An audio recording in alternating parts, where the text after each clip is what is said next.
Hello everybody, welcome to Monday Morning Must Knows. My name is Merlin Rothfeld, and here are 3 things to pay attention to for the upcoming trading week. Now we're going to start things off with the very tail end of earnings season. It's boring, there's not a lot going on, but we'll look at just a few announcements which might be in your portfolio.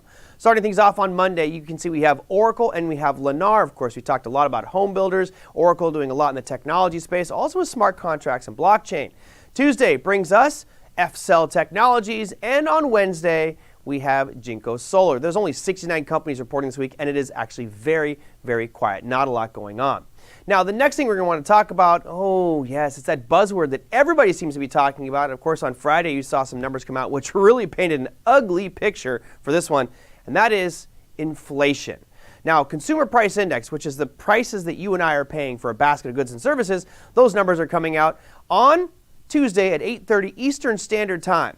As you can see from the right-hand side of this chart, it's been fairly elevated. Now, the PPI numbers came out much higher than expected on Friday. That leads us to believe we might see that cost for producers passed on to consumers in the form of the Consumer Price Index on Tuesday. Now, you can see right now it's at 0.5%. People are looking at that thinking, well, we might be a little bit higher than that. And if we start getting higher and higher, the Fed's going to have to do something to combat inflation.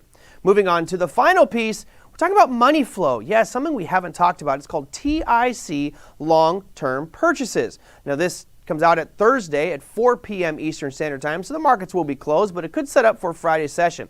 Now, what is TIC long-term purchases?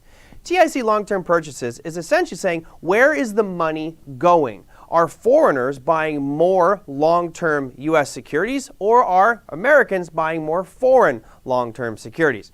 Now, if this number is above 0, that means that there's more foreign investment coming into America. If it's below 0, as you can see, it's been there just a couple of times, that means that there is more money flowing into foreign investments by Americans. So let's take a closer look at this chart so we can paint a picture for you of what's going on. You notice right now it's sitting at 110.9. That's in billions. So right now there's $110 billion more money by foreigners purchasing U.S. securities. This is great. This is what we want as Americans, because that increase of money coming into the United States drives up asset prices. Of course, it also could lead to more inflation.